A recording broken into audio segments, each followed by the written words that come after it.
Okay, thank you for this great introduction. And today I want to talk with you about openml.org, one of the projects that I developed during my PhD at Leiden University. Currently, I have visited some other universities in the meantime, and currently I'm working at Columbia University in the city of New York. So the data science cycle often goes as follows. You come up with some sort of problem, and you form some sort of hypothesis about this, right? And in order to answer the question of this hypothesis, you generate some data, you run experiments, and this usually takes a lot of time. Running an algorithm on a data set, on a big data set, can take hours, days, or sometimes even weeks. We answer the question, afterwards we publish the paper, and somehow, well, either we make the data somewhere available or not, but often the data goes loose and vanishes in some way. And this cycle often, unfortunately, repeats. And this is a shame because we're working with a big machine learning community, and many other people could have used this data in some way or another. And maybe they would have been able to generalize based on the questions that we had, or based on our results, or answer different questions with our data. So wouldn't it be cool if we could all share all our, not just our data, but all our experimental results that we have generated well, while working with our machine learning tools. And in order to facilitate this project, this process, we created openml.org, which you can all view in your browser. And OpenML is a platform where we try to save this data, algorithms, so machine learning algorithms, and the results of those algorithms on the data sets. So if you click on the data button, what you see is a page much like this, where all the data is automatically indexed. Some description is posted for every data set. What is the data? What are the features that we're seeing? What data types are those features? And several characteristics about the data is calculated. Namely, how many observations do we have? How many features do we have? This kind of stuff is all there. And this is all available through an API. So you can say, give me all the data sets that are bigger than X, or all the data sets that have more features than Y, for example. OpenML is integrated with various scientific toolboxes. So, for example, you all know scikit-learn, and whenever you want to run a scikit-learn algorithm, you can automatically do that on the data sets and on the stuff from OpenML and upload the results if you want to. And that would look like a little bit like this, several import statements, the downloading of scientific tasks associated with the data, and then with these lines of code, we can run, in this case, random forest classifier on the data from OpenML and automatically upload the results. And then what does such a run look like? Basically, we have then all the predictions that are made by the user, several performances, how high was the accuracy, what was the area under the curve score, precision, this kind of stuff, but also the model is saved in a serializable or sometimes in a human-readable way. And one thing to make very clear is people run the experiments on their own computer, and only the results are then uploaded, and these metrics are then calculated. So what are then the benefits for science? We can now do easily large-scale experiments on a large size of a large, broad range of data sets, right? We can compare them against state-of-the-art results. People can upload their own results and have their own parameters tuned in the way that they want them to have tuned, and you can compare it against, well, then these kind of results. And we can use all this data or all these experiments to answer a new type of questions. For example, given an algorithm, what were interesting hyperparameter ranges, or what were the hyperparameters that needed to be tuned? These kind of questions are all visible from the data. So to summarize, the OpenML community is a large project. We're with a big group of people, and I think there are about every year we host 2 workshops with 20 to 50 people visiting.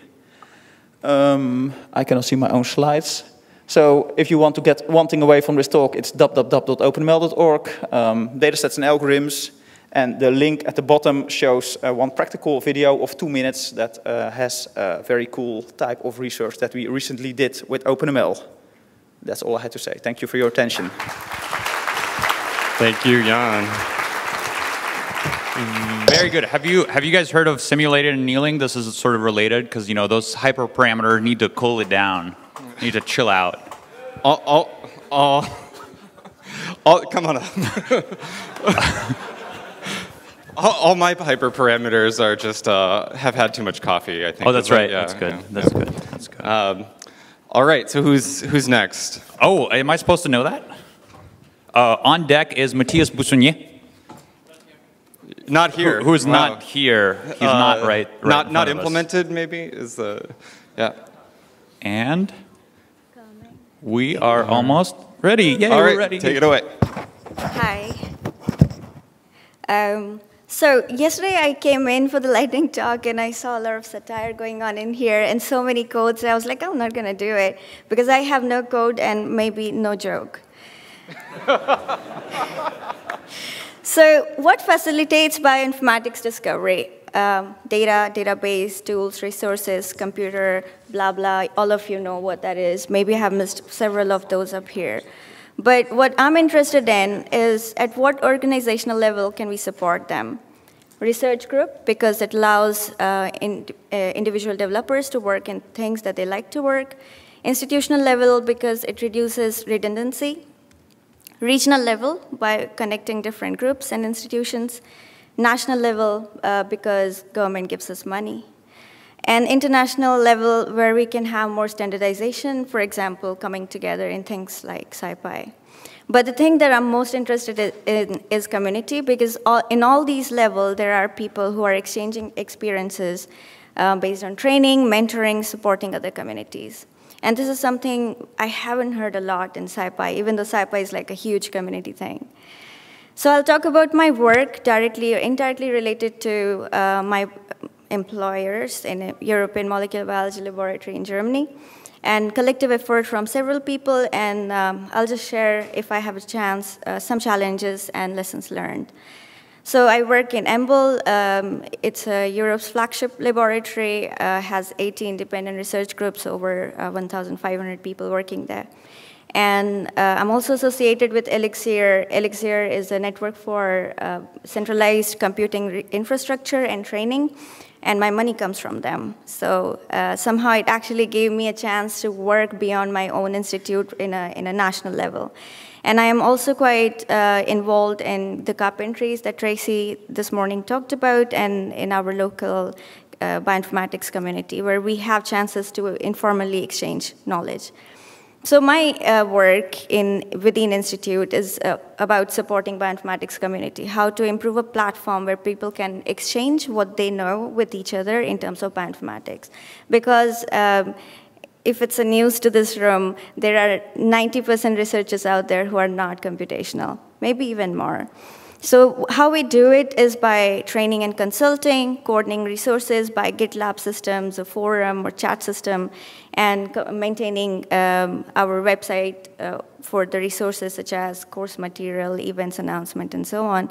And going outside our institution to organize events so people from different institutes can come together and learn from each other. So, for example, we have a couple of event series, which is informal setup, where we either go to a pub to talk about certain topic. Last technical session we did was an OpenML, which is a pure coincidence. And then volunteer activity. I'm really a big fan of the carpentry's work, and I've been involved since 2013, and I was a co-chair of CarpentryCon, and I'm really proud of the whole community that it has built. So my main efforts are in promoting interaction. So at the local level, doing coding club, task force meeting, just giving free booze and beer. Informal meeting where people from beyond my institute can come together, but also doing some online work for awkward introverts like me sometimes, where people can actually have chance still to talk about it, even though they are not globally in the same location. So one of the main things that I'm interested in is combining resources, because all of us are doing things, and I don't want to do redundant tasks. So just at my level, because our workplace it has a great infrastructure for training and capacity. Then with this German Elixir, we have a huge cloud compute system, so we can combine those. Plus, we have amazing teaching materials from software and data carpentry, which we can bring in together. So the bar chart you can ignore, but the yellow part is my effort, because I got employed in 2016, and I tried to bring in together the ideas from 2 different worlds I was working in. And then the 50th course was OpenML, actually. So this is the last slide, and I think I'll just emphasize on this part that we have to, in order to deal with anything that we are doing, is to promote inclusive culture and normalize diversity and equality, and these guys are going to say something. Thank you. Thank you. Very good. Thank you. Great talk, no joke. I see what you did there. Oh, I'm supposed to do this again. Is that right? No, it's fine. Oh, you got it? I think we'll do Daniel after. Okay. Yeah. Great. Matthias, I want to take it away. Yeah, so thanks to Laurel and Hardy for the introduction. Is it ready? Okay. Yeah, You just stand awkwardly. Oh, hello. Sure. Hi. Okay, come here. Hello. Hi. Hi. So I'm sorry if you have difficulty understanding me, because not only I have a cold, but I'm French. One of those you can fix. Yes, I'm practicing my English accent. So hi everyone. I'm mostly addressing to you, person in the room who know Git and understand Git. You are the maintainer of a Git repository. Thank you for your work.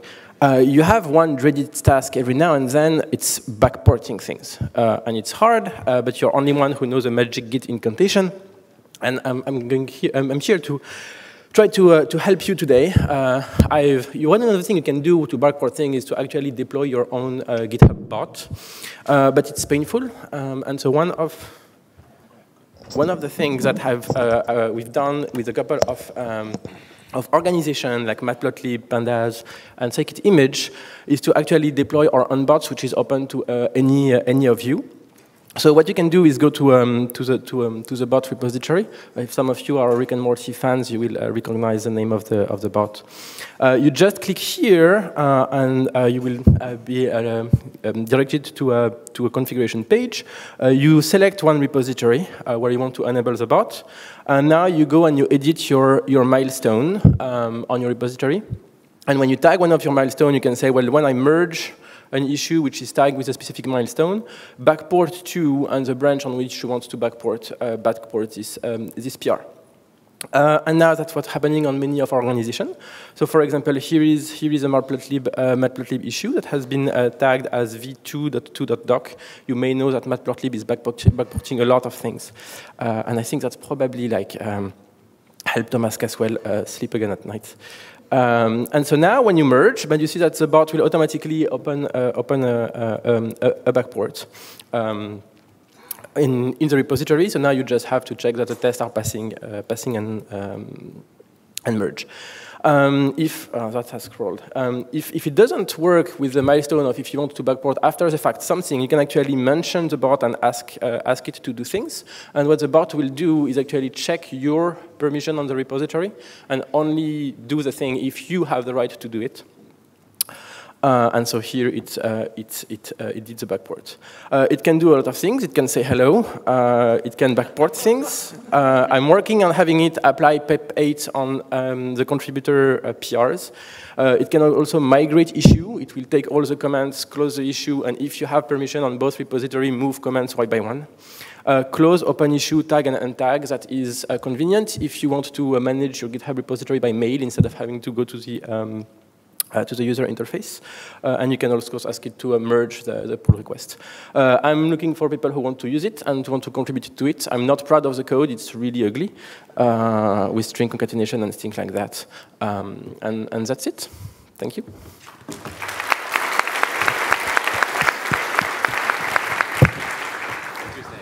Thank you, Matthias.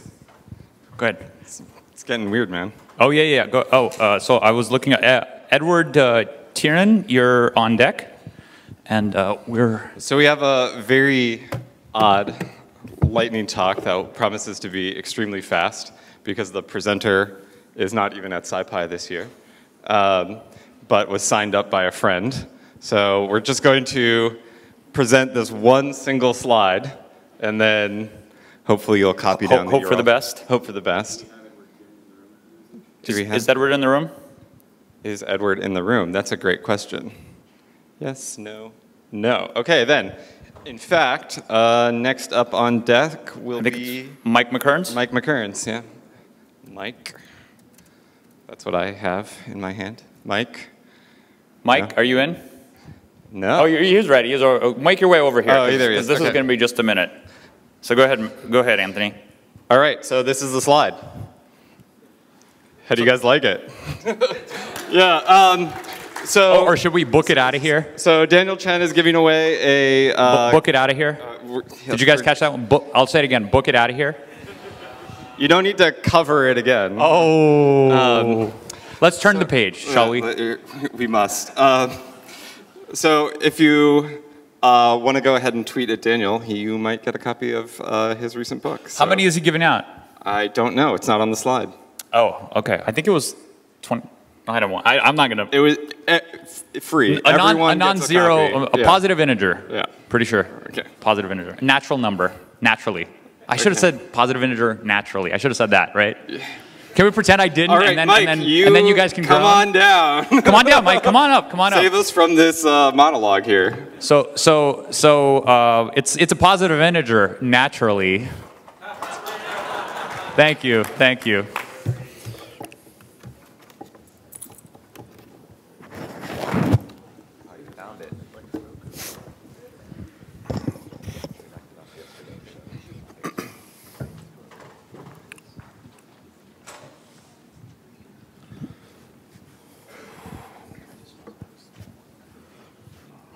Okay. So I'm going to talk about dynamic optimization and machine learning in Mystic. Mystic has over a decade of funded support, a lot of large-scale funding. That's not the important part. Basically, this is a theoretical picture slide of what we're looking at. Mystic has a particular property of working over nonlinear and highly constrained spaces by taking any kind of constraint that you have, whether you have an analytical expression for it or other types of constraining information, statistical data, et cetera, and can do a kernel transformation. So what it does is it takes complex spaces and maps them to very simple spaces and does optimization in those simple spaces, which enables you to optimize over little white spaces inside of tubes of functions between data points and other sort of nasty things like that. So you can really do complex nonlinear optimization and machine learning ultimately on some very simple spaces. What am I talking about? So if you actually look at something a little bit more practical, there's some code up here which will have, I can't read that very well, so there's two complex transformations. I think there's an and unique and a range of integers between 10 and 100 by 3, and then with the mean of something, looks like 50. And so what Mystic is going to do is it's going to say, that's the space you want to optimize over. You want to optimize only over the space where all of those are true, and you can see that is there. And the next one I can't also read that looks like, and the space of integers with the mean of 0, which are not 0, and it will optimize over that space. So typically when you have problems that are optimization problems that have no solution, you get something that looks like this. Here's your objective of nasty functions with no solutions, and when you solve for them, I can show this after the talk if I have time, depending on how fast this goes. You get something that looks like a solution, but you can't tell very well. And one of the things Mystic does is allow you to use SciPy under the covers. It extends SciPy to solve inequalities. Inequalities, so you can do symbolic expressions, which then get turned into penalty functions. And we're solving over optimization where the penalty is wherever those solutions are not valid. You notice because the solutions are not valid, the penalty spikes up quite high, and you can see they're not valid solutions. And here is Mystic doing the same equations where it's constraints, and it's only solving over the valid solutions to those equations. So when you run the solver, because there's no valid solutions to those equations, it gives you back infs and nands, and you say, aha, no solutions to this equation. It's very easy to see there's no valid space for the optimizer to work over. So then you could build lots of complex physical equations like this, whatever you like, into penalties, coupled penalties together and hook them into the optimizer. I use it to do statistical design on stuff, risk modeling. It's used in finance and oil and gas and a lot of big companies to calculate risk boundaries. Here's one that's for the finance folks. It's global optimization using a genetic algorithm where it's on the space of, you could see NP round is being used as a constraint, so it's working over the space of integers and only computing the solutions to those equations, and that's basically the space it's going to be optimizing over. So you can do all sort of complex stuff. Additionally, it enables asynchronous execution. Maybe that's too small to read. I can't read it, but what I'm doing there is starting an optimization, instead of running to the end, going step by step by step through the optimization and applying constraints, saying go to numbers, integer space only, then removing constraints, and then moving forward. So you can do dynamic constraints evaluation, et cetera. And the last thing is to point you to my webpage. It's available on And Git. thank you, Mike. Thank you very much, Mike. Yep. Wow. So Freya, will you come on up? We forgot to put you on deck. Thank you. So I tried using Mystic for a minimization problem once, and it was the least I could do. Yeah. I mean, I was going to say that coupled penalties sounds like my alimony payments, but... I'm not sure. Okay. No, not a good one. Who's next on deck, Paul? Oh, and next on deck is Bill Katz. Bill. Are you here?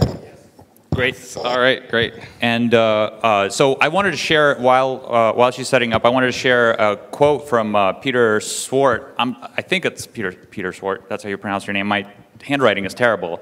But he told me earlier today in conversation, he told several of us that the thing about Python is that it improves people's personalities. So clearly, some of us, like Anthony and I, have a lot of work to do, but it's worked for many of you, so it's great. Very low. Okay, I'm sorry. It was a global minimum, I think. Okay, all right. There we go. But a good quote. Take it away. All right, thanks very much. This is going to be something different. I'm not going to mention Python. I guess I did now. This is basically my attempt to give to give the talk that I wish I'd heard a year ago when I was in academia. I was an astroparticle physicist, and I decided, I wanted to get out. I wanted to get into industry, and that was a really interesting trip for me, as you can see. And so I wanted to make it easier for you, kind of give you some thoughts. And I have 5 general thoughts, which I'm going to try to fit into, I guess, now under 5 minutes.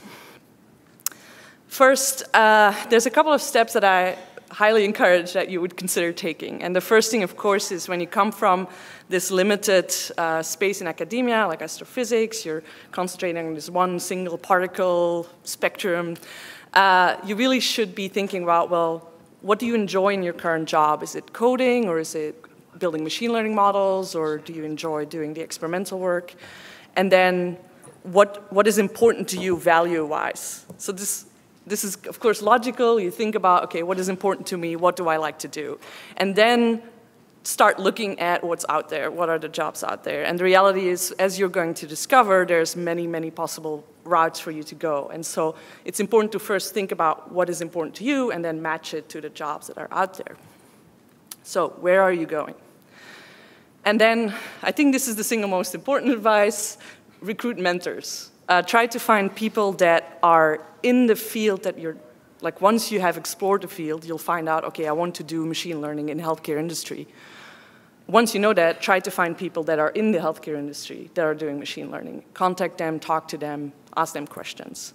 But also, I recommend finding people that are from your field, from astrophysics in my case, and that went into, for example, machine learning. Not necessarily the field you want to get into, but you want to find people that have gone through the exact same kind of journey as you. And also find people around you that are in various stages of this process. So I think it's pretty classic. A lot of people, I was a postdoc, a lot of people around me were going through, okay, I want to get into the industry, and then talk to those people because there's a lot of support there. Especially your mentors will be able to help you with resume building, they will be able to land you interviews and things like that. Okay. So once you know where you're going and the mentors have told you about, okay, if you want to get into healthcare, machine learning, you might want to look into random forest models and things like that. So you start getting a lot of details about what people are doing in that field.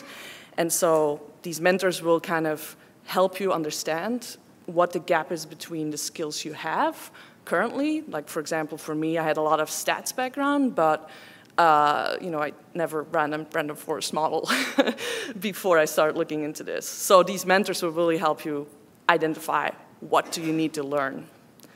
Also, and it's a little bit scary, but I recommend start interviewing immediately, because that's the best way to find out what you need to learn, is start interviewing with these companies.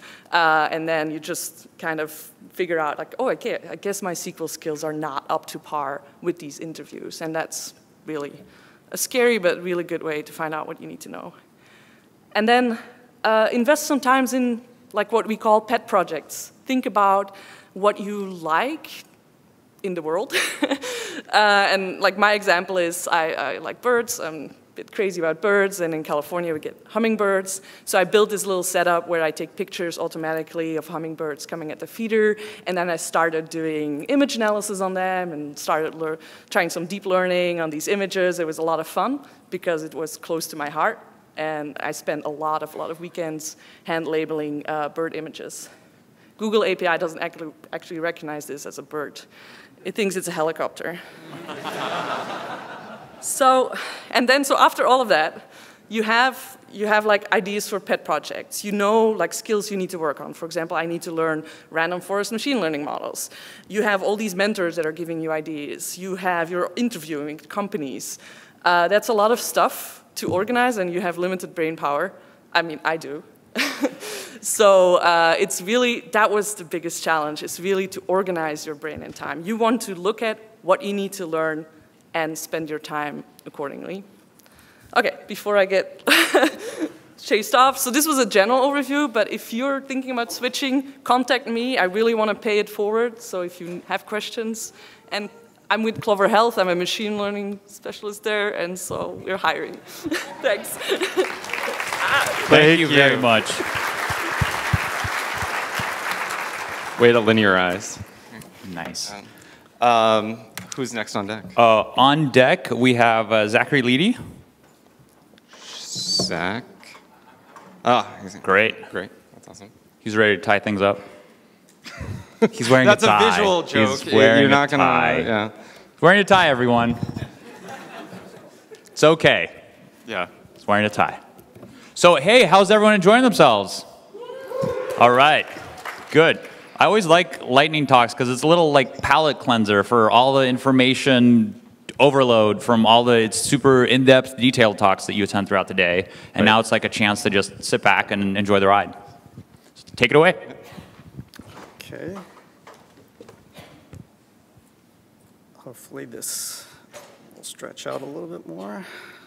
There we go. Hello, everyone. I'm Bill Katz. I work at Genelia, where we're trying to figure out how brains work. And the group that I'm in, Genelia Flyim in particular, works with Drosophila. And we also have collaboration with Google Research for some of the stuff. And so I'll talk about the context and then talk a little bit about some of the Python tools that we're releasing. And so we're working on trying to image the fly brain, and we use focused ion beam scanning FibSim. It's really high resolution electron microscopy. Generally, our data set that we're getting right now is about 25 teravoxels.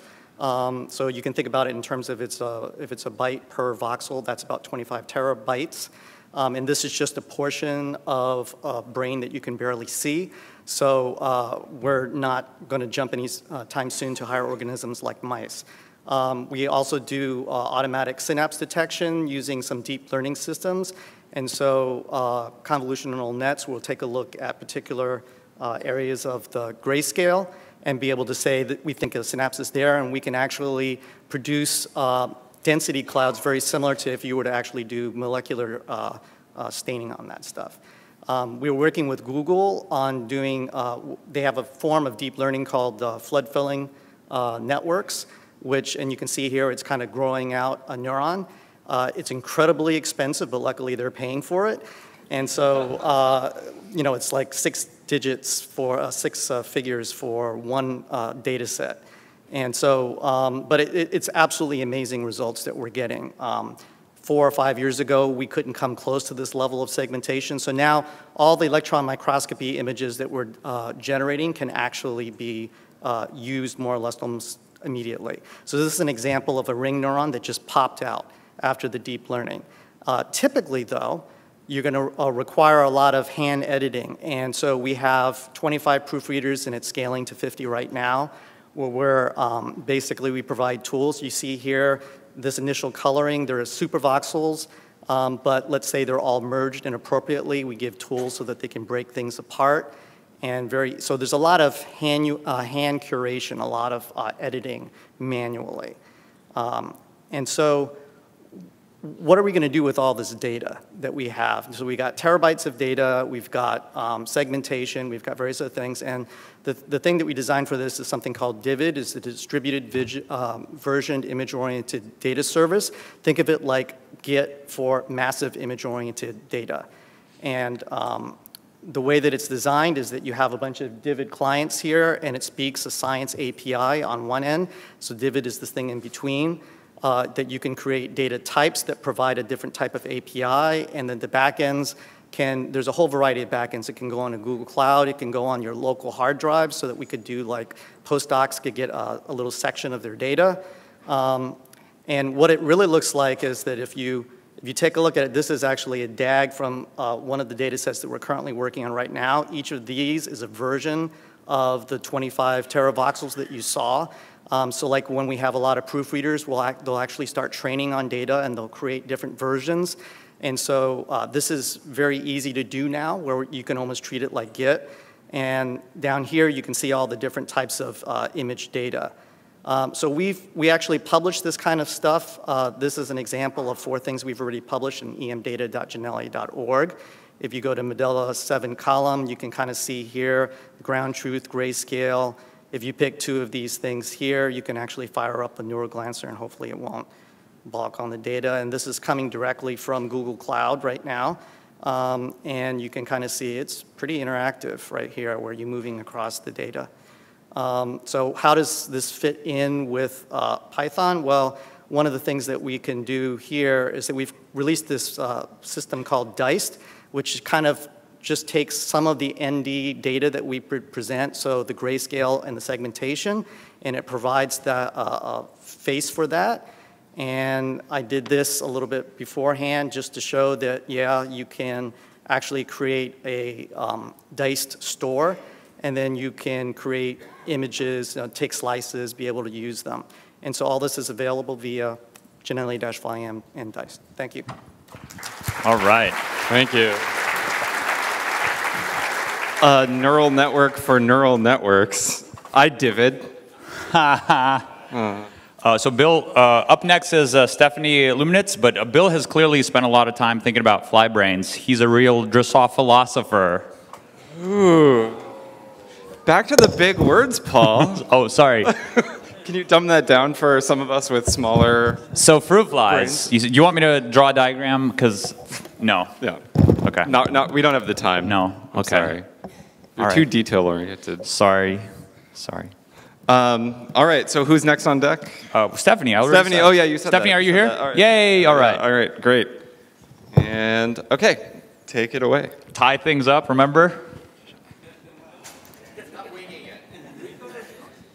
That's good. Stop winging it, Jason, from the audience. Very good.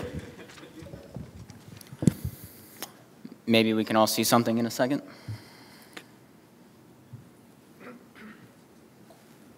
Oh, it's over there. It's not going to fly. No, it is. I'm just kidding. But you need to reclaim it. There we go. Okay. Good afternoon, everyone. My name is Zachary Leedy. I work for the United States Bureau of Reclamation. Today, I'll be talking about some of the next generation modeling that we're moving into that's funded by our science and technology program. Some of the project team members that help me on these projects are Michael Wright, Vanessa King, and Young Lai. So what is reclamation? Basically, if you don't know who we are, we manage dams. This is Shasta Dam that's slightly north of Redding in California. We basically supply all the water west of the Mississippi for agricultural purposes and M&I and et cetera, et cetera. So all these projects are funded by the Science and Technology Program, which is an internal R&D fund. So reclamation engineers and employees can apply and get funding for projects. Two of the projects that I'll be talking about today are the development of a GPU acceleration and salinity module for the SRH2D platform, as well as seasonal / temporary wetland / floodplain delineation using remote sensing and machine learning techniques. So briefly to discuss the GPU acceleration of the SRH2D and salinity module development. Basically, SRH2D is already has flow and sediment transport and temperature modeling, so we're adding salinity into that. And this is Fortran 90 CFD stuff. And the more important part is that we're adding CUDA acceleration into the solver, which will allow us to hopefully be able to model continuous systems such as entire projects of reclamation, combining multiple river systems and the deltas and et cetera, et cetera. So this is pretty fundamentally important to modeling things like dam breaks and different flow regimes in terms of fish and different structures that we place in the rivers. The other project is focused on seasonal wetland delineation using remote sensing imagery and machine learning for trying to detect inundated, temporary ephemeral inundation, which are essentially key habitat areas for salmon. And in California, the salmon is listed as an ESA species, and so it's critical that we protect the habitat, but also fund habitat creation opportunities to better help the species come back and not lose them, et cetera. So we'll start with the input data. All this input data is from planet.com. They have an open data California data set. They've been very kind in working with us. So the input data is basically a time series image of different images for a given area. And we're doing this for the entire Central Valley, which is roughly something like 8 to 15 terabytes of image data. And so we stack that through time after a bunch of pre-processing for georeferencing and spectra fixing because the images are taken from different satellites at different times, et cetera, et cetera. And so then we get some derived bands out of those, which are fundamentally NDVI and NDWI, which one of that's for vegetation, one of that's for moisture. And then we're kind of looking at two methods right now, a difference-based thresholding method as more of a, this is the baseline of what's fundamentally possible, because this is pretty much what's done in the literature most of the time. Not at this scale, but in the past, this is what the literature is full of. And what we're hoping to move to is an unsupervised machine learning method, which is essentially clustering, trying to detect these inundation areas different from the open water areas. And so we have some preliminary results there, which you'll see that the gray and white are these inundation areas, and the open water is brown. And if you need to contact me, that's the stuff. All right. Thank you, Zachary. We couldn't have said better ourselves. Yeah, I mean, reclamation is fun, damn mental, right? Well done. You're out of your depth, Paul. Oh, sorry. You are. On deck, we have Jacob Faso Tandy. Are you in the audience? Jacob. Give us a holler. Yeah, come on down. All right. Maybe not Jacob, then Leonardo. Talking about Verdi? Yes? Yes, all right. Give us a holler. Well, that was a good one. That was inspiring, right? I feel ready to battle now. Take it away. So, hi everyone. My name is Stephanie. I'm a master's student at the University of British Columbia, and this summer I was lucky to be able to work as a Google Summer of Code student together with the PyCell development team. And we spent the 3 months basically developing splot, which is a lightweight plotting and mapping package for geospatial analysis done in PyCell. For everybody who doesn't know what PyCell is, PyCell is the Python spatial analysis library. And you can basically do spatial analysis with it and spatial econometrics. So our goal was to develop a package that allows for static and interactive visualizations, mainly used in Jupyter, to base this on matplotlib and GeoPandas. And we're currently still exploring alternatives for interactive plots, for example, using Bokeh or Altair. And to give you some examples how everything looks like and how you can access splot's functionality in future is, so in geographical analysis, especially spatial analysis, a lot of analysis is based on weights. So if you have a polygon, how's the connection to its neighboring polygons?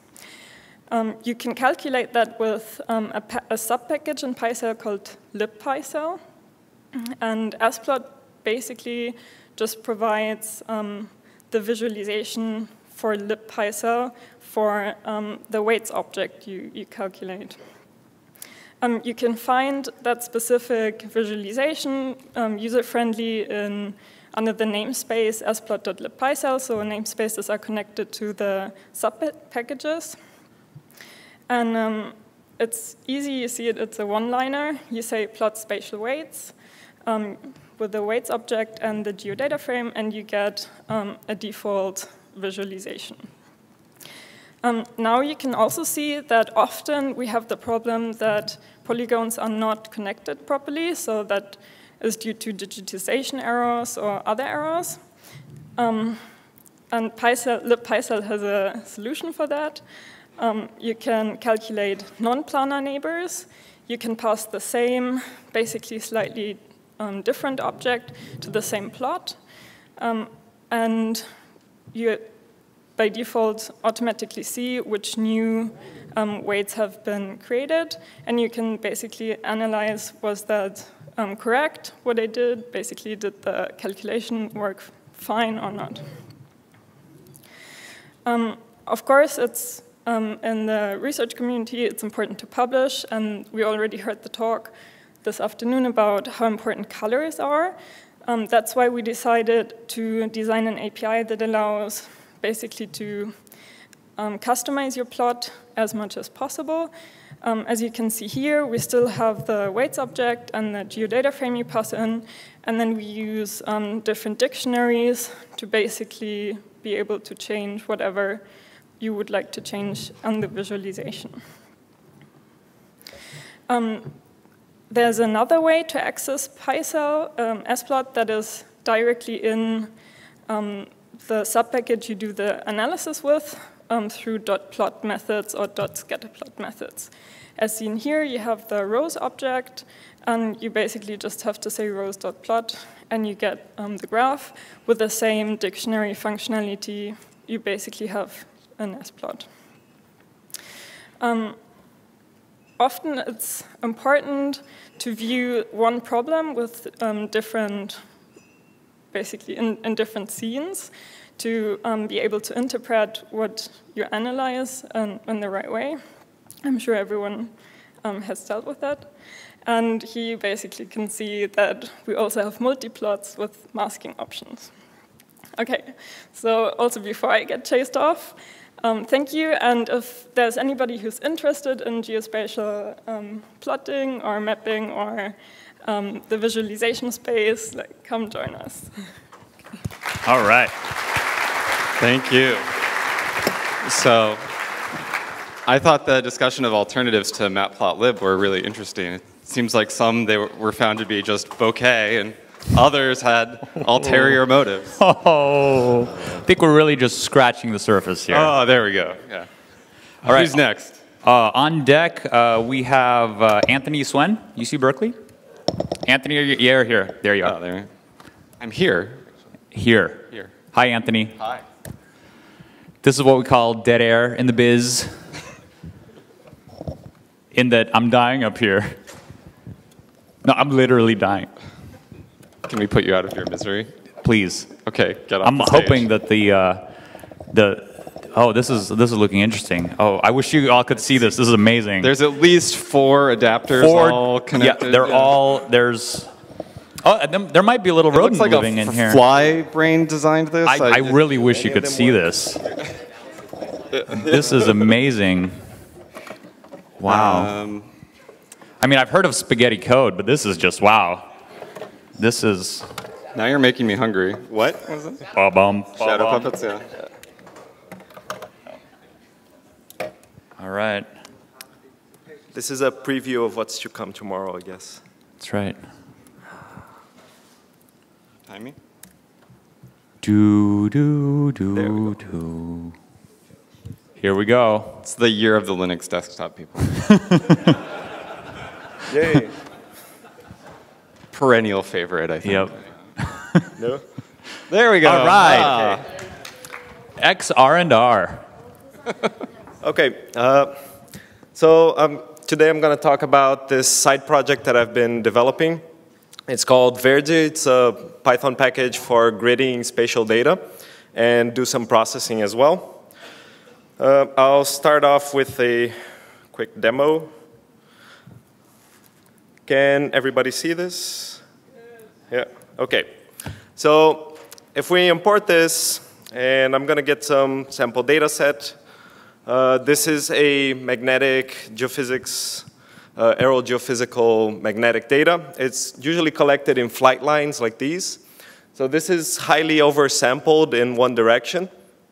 And if you try to grid this automatically without doing any pre-processing, you're going to get a whole bunch of aliasing effects because of the oversampling. So one thing we can do with Verde is apply a blocked mean so that we can downsample this data set. And we can do this with the block reduce function, that the class, that takes a NumPy aggregation function. And if we apply that to our data set, we'll get a reduced version. Under the hood, this is using a KD3 and the pandas GroupPy, so it's pretty fast. Next, we can fit a spline to this data set. And the API here is mirrored on the scikit-learn API, because we're pretty much fitting a linear model and then using it to predict data, in our case, in a regular grid. So if we fit here our spline model, we can use the grid method to get an X-array grid whenever it's done. So as you can see, this is not highly optimized code yet. It's more of a proof of concept. But once that's done, you can give it a grid spacing, and you'll get an X-array grid as output. And if we plot that grid, you have your nice gridded data. One thing you can do with this is chain these operations together. So the chain class is inspired in the scikit-learn pipeline, but it'll fit the next predictor on the residuals of the previous one. So if we fit our chain with our data, we get pretty much the same thing, but it'll apply the block reduction first and then fit the data on the reduced. And this all can handle PyProj projections as well if your data is in geographic coordinates. But the most interesting thing that we can do with this approach, instead of using a regular minimum curvature, is to grid vector data. So here we have velocities measured by GPS. So each vector is how fast that particular point is moving. And since this is California, you have a big gradient there. And the data is pretty sparse. So we can also split the data into a train and a test data set, so we can apply model selection if we want. So if we split the data and run our chain with a block reduce with a mean and doing a 2D vector interpolation, we'll get a score of R squared score of 0.9. And we can use the same grid method, but this time our grid contains an east component and a north component. And the interpolation of them both is coupled through the underlying equation is for deformation of an elastic medium. And then we can get our nice vector grid, and both components are coupled together in the interpolation. Right. So this is all a bit of a proof of concept. It doesn't scale well because we're solving linear systems. I think maybe Dask might help. We're looking into more algorithms such as gridding spherical coordinates and testing on different data like wind vectors. And, well, you can find out more at the GitHub site. Thank you. Thank you. It's an excellent new project. It looks a little green, but it's great. And here I thought an elastic medium was a flexible fortune teller. So. It's good. Very good. Very good. Very good. Very good. All right. So on deck we have Johnny Hyman. Johnny, are you here? All right. Thank you for the holler, because it's hard to see. These lights are so bright. Oh wow. Yeah. No, that's just the light at the end of the tunnel. Oh, is that right? Yeah. Oh my. And we're ready. Are we ready? I think so. We can stall for longer. I mean, it's not. Yeah, you're being timed. You're being timed, but I could stay up here. Do you want me to give this? Oh, sorry. It's really high resolution. Oh, it's too high res. Yeah, very high res. Cool. Thanks, everybody. My name is Anthony. I've worked with Laura Noren of NYU for the past year on this research report on data science infrastructure for education across the US and Canada. I want to start off by the reason why we did this is to figure out how do we educate, the huge wave of interest in data science and computing. And what we're trying to do is figure out what is the fastest way to deploy these new educational tools and pedagogy to the public. And so we've been talking with about 10 different institutions around the country and still continue to gather more data. And looking at all the various efforts, we've gathered around information about 20 or so across the US and Canada that have deployed various forms of infrastructure. But I think I'm focusing more particularly on Jupyter Hub because it is what we have a lot of experience with at UC Berkeley, and it's proven to be a very easy way to scale up large amount of course infrastructure. That's why at Berkeley we were able to support about 3,000 students per semester in various courses in data sciences using the Jupyter Hub that we have installed. But we noticed after talking with a lot of other institutions is like there's many that have successfully deployed such technologies, but many other universities and smaller colleges have had some challenges. I want to take an interactive thing right now and ask how many folks at universities or even companies use Jupyter Hub. I know many people use Jupyter. Okay, that's quite a few, yeah. But I think many, especially say community colleges, probably face this challenge. So I want to just break down based on the interviews we've done and the research, is that there's kind of like 3 or 4 models we've seen. There is a Berkeley model. It's more of a public institution with some engineering talent and IT support that can scale up a Jupyter Hub infrastructure. But and other universities, private universities, you could say, can support it just by paying third-party vendors. It can cost a few $1,000s or tens of thousands of dollars, but the budget is there for that. Smaller universities might have challenges, and I think I want to focus on that a little further. And last but not least, there's the model we see in Canada, actually, that some people know about. It's where there is actually a national Jupyter Hub for about 15 or so Canadian universities, and that's been pretty successful so far. I don't want to get into too many details, but overall, like there's no perfect model we find. Even at Berkeley, there's sustainability issues of such the model we're running right now. But again, I think like the pressing issues, I think for smaller institutions who might not have the IT staff or the connections with industry or just the general time of an instructor to set up a Jupyter Hub for a small class they're running. I think, again, what was inspiring, though, is what we saw in Canada, and we were initially thinking that, hey, we could try to just emulate the system back in the US. Can we do that? I mean, it seems to have multiple benefits across for the thousands of institutions across the country that with potentially millions of students that want to learn data science or computing in their domains.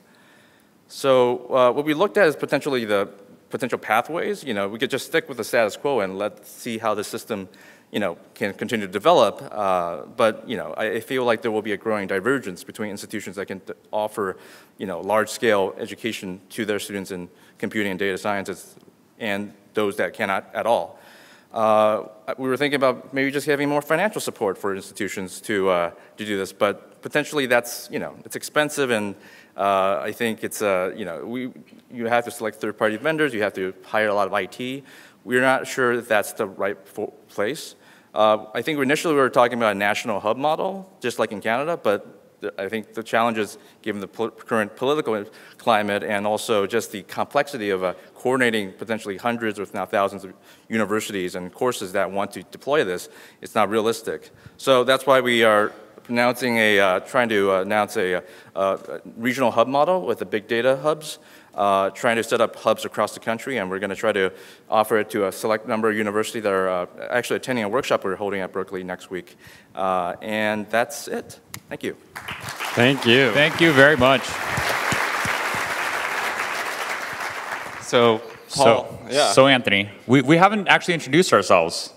We haven't? I don't thought think we have. did that yesterday. Oh, hi. Remember? My name is Paul Ivanov, and I'm a core Jupyter developer, and I work at Bloomberg. Hi, I'm Anthony Skopats. I'm not Paul Ivanov. That's the sum total of my identity. Yeah. So it's a little known fact that the way that the team the way that we greet each other is with a Jupyter hug. A Jupyter hug. So I was really curious. What does it take to immigrate to Canadian Jupyter Hub? Yeah. I don't know. Back in the U.S. Back in the U.S. Oh, just the U.S. Okay. All right, and on deck, we Hello, everybody. Wait, hold on one sec. On deck, we have Kimberly. Great. Cool. Hello, everybody. My name is Johnny. I feel like I've met like half the room. This has been awesome. This is my first SciPy, so yeah. It's awesome. So I figured I'd just show off a little bit of the things I've been working on for the past year. I've only been doing Python for like 2 years, so the last year has been very, very Pythonic. It's been very eventful in Python. So the most recent thing I've been doing is rocket simulation for high-power rockets like this one. This is just some random picture I found on the internet. This is not my rocket, but the flames do make it go faster. I have to implement that in the model, unfortunately. Okay, so yeah, this is my fancy logo for Exoplanet Company, which is a group I'm trying to put together. And this is some of the results of this program that I wrote over the past month or so. So the whole point is you have one of those rockets and you want to fly it to, say, 100 kilometers or something like that. Pretty high up. Oh, do I need to zoom in? Yeah. Sorry, I have pretty good eyesight, unlike most programmers. So low blow. Sorry. Anyway, so this thing basically will prove to the FAA that, hey, we're not going to go land on Phoenix or something. The rocket will come down where we want it to. So it does a massive Monte Carlo run, bunch of multiprocessing going on. This is the no-wind Monte Carlo plot. So the blue area is, again, this is no wind, so this is very, very unrealistic. And you'll see in a second how bad it can get. So this is like best case scenario, The blue dot here in the middle is launch site. This is Spaceport America. And then, yeah, this blue circle is sort of, this is where most landings will probably occur. Based on all the little deviations of every little parameter, launch angle, et cetera. And then the green circle is a little less likely to occur, but still possible. And the red circle is just kind of like, you know, it's much less statistically possible. So this is just, you know, 1 sigma, 2 sigma, 3 sigma landing ellipses. Anyway, so this is a nice 3D trajectory. I've got to figure out a better way of doing 3D plotting in Jupyter, because I literally just started using Jupyter like 2 weeks ago. And let's see what else is here. Some trajectory analysis stuff. So, oh yeah, this is one of the wind trajectories. And yeah, you can see it really does change things. So there's a vast like deficiency of current observational data for like winds aloft. So you have to use these sort of you know, error-prone winds aloft forecasts used for aviation. And so there's a lot of standard deviation you have to throw in, and things can get a little bit messy. But you can see how much, especially if you're using parachutes on the way down, you can drift quite a bit. Anyway, so this whole simulation is pretty fun. Yeah, the next thing is, let's see, so yeah, there's some wind analysis, basically pulling the real world data. I think I may open source this part. There's a lot of this stuff I can't open source, but I think I may open source this because it come to me afterward if this is like something that you might use. It's winds aloft data, pulling it from NOAA, and some standard deviation based on historical data. Okay, the last thing is pretty fun. So who's heard of Kerbal Space Program? Raise your hand. Okay, yes, you are my people. So Kerbal is basically a spaceflight simulator game. So you build your own rocket, and then you fly it, and you try and do cool stuff. You can go to other planets. It's like a fake solar system. And over the last summer, basically, I took convex optimization, which there was a talk about today, and I applied it to Kerbal Space Program and trying to land rockets. So just that, you know, curiosity, a fun project. And I got it to work. So the tricky thing is Python is slow, right? Or slow, it's slow to run. And so there's this amazing package that is unfortunately Python 2, as far as I could only get it to work. It's called CV. So this is actually Python code, which is essentially compiled into C, and then a wrapper around that C, and then running that like a bunch of times per second. I think I got about 100 hertz out of this, just on my computer. So yeah. Rocket landing in Python. This is all open source. Go here. It's pretty sweet. Yeah. Enjoy the rest of the conference, you guys. All right. Wow. Yeah. Thank you, Johnny. I was going to try to make a wind pun, but I couldn't take the pressure. Well, don't you know, in Monte Carlo, the house always wins. Nice. Yeah, there you go. All right. On deck, we have Yasmin. I think Yasmin Otto. You here? Yeah, great. Holler, Make your way up here, please. Thank you. There we go. And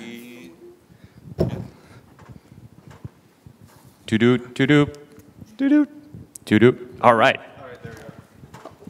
Hi, my name is Kimberly Orr, and I am going to be a senior at Valparaiso University, which is a small school about an hour east of Chicago.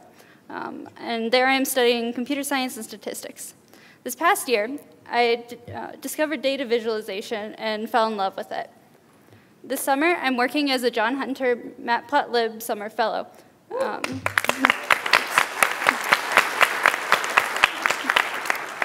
And with that, I'm working to build a Matplotlib renderer for Altair. So I'll be talking about my work for that.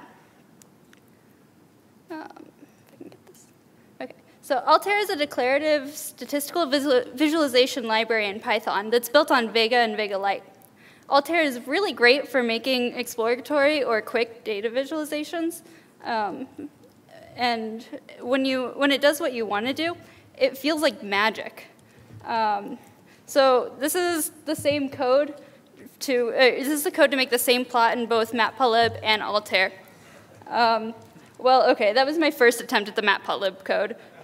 There's a better way to write this. But still, like, it involves looping, and there's data manipulation that you don't have to do in Altair. So Altair is magic. But sometimes you want to do something like add custom annotations to your plot, or put a plot within your plot, or even just put minor axis ticks. To my knowledge, right now, Altair cannot do any of this. And this is by design. In the project philosophy section of the README on GitHub, they write, we realize that a declarative API will necessarily be limited compared to the full programmatic APIs of Matplotlib, Bokeh, etc. This is a deliberate design choice we feel is needed to simplify the user experience of exploratory visualization. So in addition to being slightly more limited in functionality, Altair is also limited in how the charts are rendered. Altair works by outputting your chart as a JSON structure, which is then rendered by a front end that knows how to interpret Vega and Vega Lite specifications. So you can build an Altair chart in Python and get the JSON. But to see the chart you've created, you have to use JupyterLab, Interact, Jupyter Notebook, or Google Colab to render it. So to address these limitations, this summer, this other summer fellow, Nabaran, and I are working to create a Matplotlib renderer for Altair so that you can take advantage of the ease of use of Altair, but also have the flexibility and customization of Matplotlib. So to conclude, here's a very early sneak peek of what we're able to do so far. I created this simple chart in Altair from the Iris data set. And then using a basic convert function from our renderer, we can convert this to a Matplotlib figure. And this is just the beginning. There's more functionality to come, and we'll clean it up. But stay tuned for future developments, and thank you.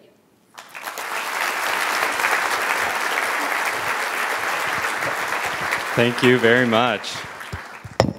So we have our next presenter, and then we'll have one more person for a short little No, we moved it to tomorrow. We moved it to tomorrow. Yeah. All right, so this is our last lightning talk of the day. And then after this, I just want to remind you that we do have 2 more BOFs going on. So at 6:15, the PyOpenSci BOF will be in here, so you can just stick around for that. And then there's a diversity and open source BOF that will be in room 204 back in the other way. I'm not aware of any impromptu BOFs, but there is an impromptu BOF room in 203. Does anyone know of one happening there? Biology and Python. Thank you. So that will be in room 203. Perfect. You guys are awesome. Everyone else? This is where you say, you guys are awesome too. No, okay, yeah. This is where you don't say that. Thank you. Yeah. Thank you, Gil. Gil said that I'm awesome, and that's enough for me, you know. Yeah. Now we can release the Gil. Sorry. Mic drop. Yeah, all right. It's been done before. It's been done before, yeah. It's tough to be in Python with a name like Gil. Oh, my goodness. Everyone's blaming you for everything. It's actually Gil's fault, yeah. Is the projector waking up? Larry Hastings was not a fan of Gil. No. Yeah, we saw it briefly. So we're almost there. We just have to be patient. All right. Yes, there we go. Thank you.